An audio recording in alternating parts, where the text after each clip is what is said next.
Welcome back ATV morning with Farah में खुश आमदीद। आज रबिया मेरी मेहमान है और रबिया ने पाकिस्तान की नुमाइंदगी की है दुनिया की सबसे हाईएस्ट एल्टीट्यूड पे होने वाली जो मैराथन है एवरेस्ट मैराथन, और उसमें फ़र्स्ट एवर पाकिस्तानी वुमन जिन्होंने कि पार्टिसिपेट किया है। अच्छा, पार्टिसिपेशन के बाद कोई इसको टाइटल विन, कोई टाइटल भी है ये, कोई इसमें कोई अवार्ड लेना, कोई जीतना इसका भी ज़रूरी है आपके लिए, या नहीं बस ये participated been there done that? Luckily और आई एम ब्लेस्ड, मुझे अंदाज़ा नहीं था बट मैं अपनी कैटेगरी में 3rd पोजीशन पे आई। अच्छा, तो it was a big thing for me. उसके लिए सर्टिफिकेट और मेडल तो आपको मिलता ही है, बल्कि मेरे पास है ये। अच्छा। मेरे लिए ये मेरी खून पसीने की मेहनत का है। वो कहते हैं खून पसीने की कमाई। सो ये मेडल और सर्टिफिकेट सिर्फ आपको खून मिलता पसीना है। नहीं, इसको कहना चाहिए blood sweat and tears. Oh yes, ये इन तीनों का है। बिल्कुल। तो ये 2 चीज़ें आपको मिलती हैं और अल्लाह का शुक्र है कि उसने मुझे 3rd पोजीशन से भी नवाज दिया मेरी कैटेगरी में। तो it was a big achievement for me. अच्छा, अब एक ऐसी माँ जो खुद ज़िंदगी की दौड़ में अब दौड़ रही है अपने कदमों पे और अपने ख्वाबों के साथ, अपनी बेटियों को कैसे आप देखती हैं एंड आप उनके बारे में क्या सोचती हैं और उनके लिए क्या प्लान कर रही हैं? ओके, मेरा ख्याल है कि मैं कोई बहुत उस तरह की माँ नहीं हूँ जो डोमिनेटिंग होती है। आई थिंक कि उनकी लाइफ में वो जो भी अचीव करना चाहेंगी, मैं उनका सपोर्ट सिस्टम बनूँगी। वो उनकी जो भी एक्टिविटीज़ होंगी, वो स्विमिंग होगी, रनिंग होगी, स्पोर्ट्स एक्टिविटीज़ होंगी, या कोई और जो भी वो चूज़ करें। तो मेरे ख्याल से कि हमारे इर्द गिर्द अगर औरतें सपोर्ट सिस्टम बन जाए ना, तो वो आप यकीन जाने इतने मसले ख़वातीन के हल हो जाएंगे, सभी ख़त्म हो जाएंगे, इतने हल हो जाएंगे कि कुछ बाकी रहेगा नहीं। हाँ। तो आई विश कि मैं उनके लिए सपोर्ट सिस्टम बन सकूं, और जब वो पीछे मुड़ के देखें तो उन्हें पता हो कि कोई और खड़ा है या नहीं खड़ा, तो उनकी माँ खड़ी है। और आई वुड प्राउडली से कि जब मैं पीछे मुड़ के देखती हूँ तो मुझे लगता है कि मेरे साथ कोई और खड़ा है या नहीं खड़ा, तो मेरी बेटियां ज़रूर खड़ी हैं। तो ये बहुत बड़ी बात होती है, बहुत बड़ी बात होती है। तो आई विश कि मैं भी उन जितनी सपोर्टिव बन सकूं जैसे वो मेरे साथ मेरे लिए सपोर्टिव बनी है। लेकिन कभी ये फील हुआ कि शायद आपकी मदर ज़्यादा आपको वो सपोर्ट कर देती और तो शायद चीज़ें जो हैं आसान हो जाती, बेहतर हो जाती? अच्छा फ़रा, क्योंकि मेरी यंग एज में शादी हुई और यंग एज में शादी होना अच्छी बात है? नहीं, बिल्कुल What are the अच्छी good? बात अच्छा, नहीं, बिल्कुल अच्छी बात नहीं है। सिर्फ अच्छी चीज़ ये होती है कि आपके बच्चे आपके साथ बड़े हो जाते हैं। हाँ। बट ये कि वो फिर आपका सपोर्ट बन जाते हैं आपकी। बिल्कुल अच्छी बात नहीं है यंग एज में शादी होना, क्योंकि मेरा ख्याल है तब तक शादी होना, इट्स नॉट अबाउट अगर कोई इतना मैच्योर है। आई डोंट थिंक सो कि आजकल के ज़माने में, पहले अगर हमारी अम्मियों के ज़माने में होता था तो उस टाइम पे मैच्योरिटी लेवल बहुत अच्छा होता था। आजकल के ज़माने में अगर आप तब तक शादी ना करें जब तक आपने अपने आप से मुलाकात नहीं की, जब तक आपने अपने आप को नहीं समझा। बाज़ तो यार सारी ज़िंदगी गुजर जाती है, अपने आप से मुलाकात नहीं होती, फिर क्या करें, शादी ना करें। फिर अपने आप को समझने की कोशिश करें, अपने आप को थोड़ा थोड़ा टाइम दें। जैसे मैं कहती हूँ कि नेचर के साथ जब आप वक्त गुजारते हैं, ट्रैकिंग पे जाते हैं, स्पोर्ट्स में होते हैं, तो आपको अपने पता चलता है कि आपके फ्लॉस क्या हैं, आपकी अच्छाइयाँ क्या हैं, आप कहाँ वीक हैं, कौन से आपके स्ट्रॉन्ग पॉइंट्स हैं। हो सकता है आप फिज़िकली वीक हों लेकिन स्ट्रॉन्ग हों, आप मेंटली बहुत स्ट्रॉन्ग हो, इमोशनली स्ट्रॉन्ग हो, इमोशनली वीक हो, तो देन चूज़ द पार्टनर उस तरह से। और अपने आप को समझने के बाद, मेरा ये ख्याल है कि अपने आप को समझने के बाद शादी करें। बिल्कुल सही, आपका ख्याल बिल्कुल सही है। अच्छा, इससे आगे चलते हुए जो आप बता रही थी कि जल्दी शादी हो गई थी तो इस वजह से, तो मदर को मैंने नहीं देखा कि वो मेरे लिए क्योंकि मुझे ये शौक़ पहले था नहीं कि वो मेरे लिए सपोर्टिव होती या ना होती। लेकिन जब मेरा ये शौक़ मैंने अपना लिया तो हाँ, मेरी मदर खुश बहुत होती थी, डांटती थी कि बेटियों को छोड़ के जा रही हो, क्या ज़रूरत है, और मेरी बच्चियों के लिए परेशान होती थी। लेकिन मेरी अचीवमेंट के बाद खुश बहुत होती थी। तो यस, अब मुझे लगता है कि उनकी खुशी ने ना काफ़ी मुझे वो एक तसल्ली होती थी कि अच्छा अंदर कहीं ये इस बात पे प्राउड फील कर रही हैं, प्राउड फील करती थी। डांटती थी, नो डाउट डांटती थी। अगर वो डांट ना होती तो शायद मैं इससे ज़्यादा आगे बढ़ जाती, लेकिन फिर मुझे लगता है शायद मैं इतना बड़ा अचीव ना कर सकती, क्योंकि ये जो बैरियर्स होते हैं ना, ये जब तक हम क्रॉस करना नहीं सीखते हम कुछ बड़ा कर नहीं सकते। तो ये मेंटल बैरियर्स हमें और इमोशनल बैरियर्स क्रॉस करने पड़ते हैं, लड़ना पड़ता है। बिल्कुल लड़ना पड़ता है, करना पड़ता है। क्या फ़र्क पड़ता है to engage yourself in physical activities, जैसे कि आपने अपने लिए एक चूज़ किया ट्रैकिंग, एंड देन ट्रैकिंग ही क्यों? बहुत सारा कुछ और कर सकती थी। आप भी सिंपल एक जिम पार्टी बना सकती थी। Going to gym is a fashion trendy thing. आपका एक गॉसिप ग्रुप होता है, आप जिम भी कर रहे हैं, पार्टीज भी कर रहे हैं।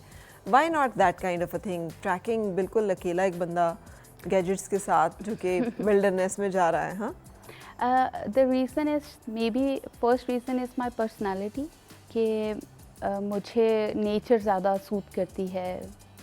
मुझे लगता है कि मुझे मेरा इनर सेल्फ फुलफिल्ड नहीं फील करता लोगों के अंदर, और मैं शायद लाइट्स से और आवाज़ों से इतनी कंफर्टेबल नहीं हूँ। It's my personality basically. फिर ट्रैकिंग की एक चीज़ ऐसी है फ़र्क कि जब आप पहाड़ों में जाते हैं ना, आपके पास वहाँ पे मीडिया नहीं है, आपका इंटरनेट कनेक्टिविटी बंद हो जाती है, फ़ोन की कनेक्टिविटी बंद हो जाती है, आप दुनिया से बिल्कुल अलहदा हो जाते हैं। जब आप दुनिया से अलहदा होते हैं, आप अपने साथ बैठते हैं और आपके साथ सिर्फ नेचर होती है। फिर आपको पता चलने लगता है कि आप क्या हैं, आपकी सोच क्या है, आपका विजन क्या है, आप अपनी ज़िंदगी में क्या अचीव करना चाहते हैं, कौन सी चीज़ें आपको तकलीफ़ दे रही हैं, क्या वो कौन सी बेड़ियाँ हैं जो आपको आगे नहीं बढ़ने दे रही, क्यों आप स्टक हैं। तो आपकी क्यों की जो चेन है ना, वो आहिस्ता आहिस्ता खुलना शुरू हो जाती है और आप आहिस्ता आहिस्ता आज़ाद होने लग जाते हैं। और फिर वो नेचर आपको सूट बहुत करती है। फिर ग्रैटिट्यूड बहुत आ जाता है। जब आप ट्रैकिंग पे जाते हैं तो आपके पास फैसिलिटीज़ नहीं होती, आपने कैंप नाइट्स गुजारनी है, खाना आपने नीचे से जो लेके गए हैं वही आपके पास। फिर आप देखते हैं पोर्टर्स की लाइफ, आप वहाँ पे लग्जरी के लिए गए हैं और वो पोर्टर्स वहाँ से कमाई करके अपने घर में अपने बच्चों के लिए खाना लेके जा रहे हैं, वो आपका सामान उठा के चल रहे हैं, जबकि आप वहाँ पे अपने आप से मिलने गए हैं। तो इन दोनों की कनेक्टिविटी, फिर उनकी हम्बलनेस, वो आपके साथ आपका सामान उठा के जाते हैं, फिर वहाँ पे जाके वो आपके लिए खाना बनाते हैं, आपसे पहले आपके लिए आपके कैंप्स तैयार करते हैं और आपको हर छोटी सी चीज़ पे दे आर टू लविंग। जब उनसे मुलाकात हुई मेरी तो मुझे पता चला कि यार दुनिया में ऐसे लोग भी हैं, लुक एट देम, ये कितने गिविंग हैं इनके पास। फिर कैंप नाइट्स में पत्थर नीचे से आपको चुप रहे हैं, आपने एक स्लीपिंग बैग के अंदर सोना है, मुंह धोने के लिए आपके पास पानी नहीं है, वॉशरूम्स नहीं है, तो आपके अंदर ग्रैटिट्यूड बहुत बढ़ जाता है कि या अल्लाह तूने मुझे कितनी नेमतें दी हैं। छत का होना कितनी बड़ी नेमत है, पानी का होना, साफ़ पानी का होना कितनी बड़ी नेमत है। तो ये एक बहुत अमेजिंग किस्म का मेरा ख्याल है एक लेसन है, शायद जो आपको डिग्रीज लेके भी नहीं आता। बिल्कुल नहीं आता। जो और ख़ास तौर पे वो जो स्टारी नाइट्स होती हैं कि जब आप वो भरपूर आसमान को देखते हैं, जो शहरों में आपको पता ही नहीं होता कि कितनी वसी कायनात है रब की और क्या कुछ है इसमें। और फिर वहाँ पे जाके जैसे आपको पता चलता है, यूजुअली मैं ये ज़रूर चीज़ मेंशन करूँगी कि बीइंग अ वुमेन, जब भी मैं अपने मुल्क में ट्रैक करने गई हूँ, मैंने किसी हरासमेंट का सामना नहीं किया, मुझे कभी कोई बुरा एक्सपीरियंस नहीं हुआ। तो एक आपका ना, मुझे ये शिकवा है, अक्सर मैं ये सोचती हूँ ऐसा क्यों, शहरों में ही क्यों हमारे इर्द गिर्द हम हरास हो रहे होते हैं, बीइंग अ वुमेन बहुत ज़्यादा हो रहे होते हैं, बचपन से हो रहे होते हैं, हमें मोलेस्ट भी किया जा रहा होता है। तो वहाँ के एनवायरनमेंट में हर बंदा आपको सपोर्ट करने के लिए, वहाँ के एनवायरनमेंट में मैं जिन लड़कियों को इजाज़त नहीं मिलती, मैं उनके पेरेंट्स को कहूँगी कि आप उनको ये एक्सपीरियंस करने दें। और अब तो मैं ये ज़रूर मेंशन करूँगी कि पाकिस्तान में सिर्फ लड़कियों के ट्रैकिंग ट्रिप्स जा रहे हैं, जिसको लीड भी लड़कियाँ कर रही हैं, तो उनमें लड़कियाँ जाएं। तो वो जो इन्वायरमेंट है ना, वो ओवरऑल एटमॉस्फेयर, वो इन्वायरमेंट जब आप उससे मिलते हैं ना, तो आप कहते हैं कि अच्छा दुनिया में सिर्फ नेगेटिविटी नहीं है, बहुत ज़्यादा पॉजिटिविटी भी है, सेफ प्लेसेस भी हैं। तो ये एक अलग एक्सपीरियंस है जिसको हर एक को करना चाहिए, मेरे ख्याल से तो हर एक को करना चाहिए। बिल्कुल। अच्छा, क्या चीज़ ज़्यादा ज़रूरी है, मेंटली टफ होना या फिज़िकली स्ट्रांग होना? ये इन दोनों में से आपके ऊपर क्या सादिक आता है? आप मेंटली टफ होना। मेंटली टफ होना। हाँ, फिजिकली तो मैं बिल्कुल टफ नहीं थी। तो कैसे नहीं थी। कैसे मेंटली टफ हो सकता है कोई भी लड़की या औरत? उसके लिए क्या करना ज़रूरी है? ओके, फरा एक चीज़ जो है मेरा ख्याल है आहिस्ता आहिस्ता आती है ये मेंटल टफनेस, लेकिन आपको गिव अप नहीं करना। बस ये आप सोच लें कि आप जिस सिचुएशन में भी हैं, किसी रीज़न की वजह से हैं, आपने वहाँ पे गिव अप नहीं करना, वहाँ पे अपना फुली पुट इन करना है। और दूसरी एक चीज़ कि जब फिर भी रिज़ल्ट ना आए तो फिर आपने ये नहीं कि वहाँ चिपके रहना, फिर आपने छोड़ देना। तो ये एक पूरा प्रोसेस होता है आई थिंक, लेकिन मेंटल टफनेस यही है कि आपने गिव अप नहीं करना। मुझे याद है कि मेरे इनिशियल ट्रैक्स पे I was going through some illness और मैं अपने पहले ट्रैक पे गई तो मैं लास्ट लड़की होती थी जो ट्रैक कर रही होती थी। सबसे पीछे? सबसे पीछे आखिर में रेंगती हुई आ रही होती थी। और मज़े की बात यह है कि कुछ ग्रुप्स में ऐसा भी होता था कि वो लोग रेस्ट जब करते थे तो उनका टारगेट मैं होती थी कि जो ही वो मुझे देखते थे तो वो अपने बैग्स पैक करते थे मेरी बाकी टीम और वो चलना शुरू कर देते थे। टिल द टाइम मैं वहाँ पहुँचती थी तो वो आगे निकल जाते थे।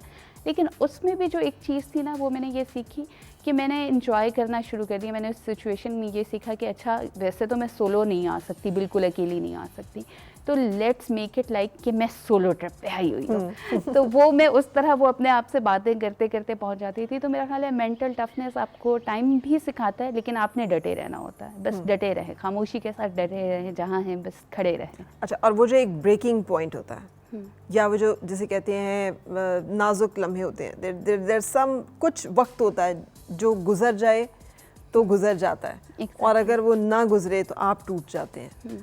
वो क्रूशल मोमेंट्स जो हैं आई एम श्योर हर एक की ज़िंदगी में आते हैं, मर्द और औरत बियॉन्ड है इससे। उससे गुजरने का क्या आपका टिप है कि जब वो जिसे कहते हैं ना when it's to the limit, everything gets to the limit और आपकी बर्दाश्त की हद से या आपकी उससे बाहर हो रही होती हैं चीज़ें। मेरा ख्याल है उस वक्त जो चीज़ें आपको, दो चीज़ें मैं कहूँगी यहाँ पे कि अगर तो आप इमोशनली उस टाइम से गुजर रहे हैं और आप कह रहे हैं कि बस अब ये मेरी बर्दाश्त ख़त्म हो गई है, तो जो चीज़ें आपको तंग कर रही है ना वो कह दें। कहने के बाद ख़ुद को माफ़ कर दें, क्योंकि अक्सर क्या होता है कि हम कहते नहीं हैं, हम अपने ऊपर ही सब डाल रहे होते हैं, हम कम्युनिकेट नहीं करते। तो जब वो मौका आए उससे गुज़रने का बेहतरीन तरीका ये है कि आपको जहाँ जहाँ जिसने जो तंग किया है अगर आपसे नहीं बर्दाश्त हो पा रहा तो वो ये कि सब्र की मूर्ति बन के अपने आप को ख़त्म करने से बेहतर है कि आप उसको कह दें और आप डट जाएं। और दूसरी चीज़ ये है कि अपने आप को कोशिश करें कि जब इस एक और तरह का अगर आपके ऊपर मुश्किल वक्त आ गया है, मैं शेयर करूँगी कि जब मैं स्टार्टिंग लाइन पे पहुँची थी, इस मैराथन की खूबसूरती ये है कि इसकी फिनिशिंग लाइन तक आपने कुछ घंटों में पहुंचना होता है और इसकी स्टार्टिंग लाइन पे पहुंचने में आपको 10 से 12 दिन लगते हैं। अच्छा, आपको ट्रैक करके 12 दिनों में आप स्टार्टिंग लाइन तक पहुंचते हैं, कम से कम 12 दिन है। और आपको बहुत पीछे से ट्रैक करके आना पड़ता है। बहुत ग्रेट। अच्छा। तो कई दिन लगते हैं, फिर आपने अंदर क्लेमेटाइज भी करना होता है। तो जब मैं अपनी स्टार्टिंग लाइन पे पहुंची थी तो मुझे खबर मिली थी बैक होम मेरी मदर की डेथ हो गई और it was a sudden death and I was like all shocked. मेरे लिए ये मेरा ख्वाब, ये पैशन, ये सब उस लम्हे ख़त्म हो गया था और मैं घर वापस भी नहीं पहुंच सकती थी क्योंकि वो ट्रैक का time, then heli, then flights, तो वो एक नामुमकिन चीज़ थी। तो वहाँ पे उस वक्त उस लम्हे में मेरा ये सारा कुछ, ये पैशन, ये जज्बा, वो जो मेरा एक ख्वाब था जिसके लिए मैं जी रही थी, जिसके लिए मैंने बाकी सब लड़ाइयाँ लड़ी थी, वो एकदम से ख़त्म हो गया और उसकी कोई वैल्यू नहीं रही। लेकिन वहाँ पे ये जो आपने क्वेश्चन किया इससे रिलेटेड है कि मैंने वहाँ पे अपने आप को सिर्फ ये कहा कि व्हाट नेक्स्ट। अगर इस वक्त इमोशनल डिसीजन लेती हो और ये सब यहाँ छोड़ के वापस चली जाती हो तो व्हाट विल यू हैव। शायद तुम ज़िंदगी में दोबारा कभी नहीं भाग सकोगी, तुम दोबारा डिप्रेशन में चली जाओगी, माँ तो होगी नहीं, घर वापस जाओगी, फिर क्या करोगी, किसको देखोगी, किससे दुख सुख करोगी। तो अब जहाँ हो वहीं खड़ी रहो। तो उस वक्त मैंने इसको लॉजिकली डील किया, इमोशंस को साइड पे करके मैं उसको सहती रही, अकेले सहती रही। लेकिन ये कि इमोशंस को साइड पे करके मैंने लॉजिकली, तो डिपेंड करता है सिचुएशन कैसी है। Sometimes you need to let your emotions go and sometimes you have to be logical. ये आपने बहुत कमाल बात की है। Without I think knowing the science, sometimes you have to detach yourself between emotions और वो। और आप तो चूँकि ट्रैकिंग वगैरह करते हैं, एक टाइम होता है ना जब आपकी बड़ी इंपॉर्टेंट चीज़ें होती हैं लेकिन आप स्लिंग पे होते हैं और आप बिल्कुल उसमें आ जाते हैं कि आपने अब ज़िंदगी बचानी, तो आप रोप काटते हैं पीछे से। आप वो रोप काट देते हैं जो कि आपको पीछे को खींच रही होती है। भले उसमें आपकी लाइफ सेविंग बहुत सारी चीज़ें हैं, बट उस वक्त इम्पोर्टेंट आप प्रायोरिटाइज कर जाते हैं। So that is the key lesson of life and this is why these sports are important, क्योंकि ये हमें ज़िंदगी के बहुत की lessons जो हैं कि रोप आपने कब काटनी है। जब आपको वो खींचने लग पड़ी है पीछे तो वो वक्त है कि आप पीछे वाली रस्सी काट लें। हाँ, जब आप माउंटेनियरिंग में भी जब आप क्लाइंब कर रहे होते हैं तो आपको डिसीजन लेना होता है। समटाइम्स आप एक ऐसी जगह पहुंचते हैं जहां वेदर इतना बुरा हो जाता है कि आपको आगे कुछ नज़र नहीं आता, then you have to take a decision कि हमने आगे जाना है या हमने यहाँ पे क्विट करना है। तो ये छोटी छोटी चीज़ें आपको इस किस वक्त क्या ज़रूरत किस है, वक्त क्या ज़रूरत है। बहुत सारे एथलीट्स को जिसे कहते हैं ना एक साइकोलॉजिकल बैरियर के एक ह्यूमन लिमिट है, जब आपकी बस हो रही होती है बस उसी टाइम पे वो फाइनल गियर लगाने का टाइम होता है कि बस उससे आप, और जब आप ये छोटे छोटे टारगेट्स ज़िंदगी में अचीव करना शुरू कर देती हैं, अपनी एक्सरसाइज में आप 4 मिनट से ज़्यादा 6 मिनट के पुशअप्स जो हैं वो लगा लिए आपने, these small achievements give you the strength and confidence कि you can do it। Exactly तो ज़िंदगी में ये कॉन्फिडेंस बहुत ज़रूरी चाहिए होता है कि you can do it। है, और स्पोर्ट्स इसमें बहुत हेल्प करता है। No doubt। और अनफॉर्चुनेटली लड़कियां चूँकि बिल्कुल स्पोर्ट्स की साइड पे इन्वॉल्व नहीं होती, तो ज़िंदगी की ये जो लर्निंग या लाइफ स्किल्स हैं ये शायद उनको फिर अंदाज़ा ही नहीं होता। मेल ज़्यादा फेमिलियर रहते हैं। एग्जैक्टली वो फेमिलियर रहते हैं, वो फिर ज़्यादा लॉजिकल हो जाते हैं। वैसे भी हम इमोशनली वीक क्रिएचर हैं, तो हम मज़ीद इमोशनल होते जाते हैं। तो ये हाँ, स्पोर्ट्स आपको इस चीज़ में हेल्प आउट करती है, एक्सपोजर आपको हेल्प आउट करता है, नए लोगों से मिलना, नए कल्चर्स को जानना, वो आपको हेल्प आउट करता है। तो ये सारी चीज़ें wonderful knowing you and meeting you. लेकिन हम ब्रेक के बाद कंटिन्यू करेंगे, हमारे एक और मेहमान भी ज्वाइन करेंगे, लेकिन आपके साथ गुफ्तगू का सिलसिला भी जारी रहेगा। स्टे विद अस, एक छोटा सा ब्रेक और फिर मिलते हैं।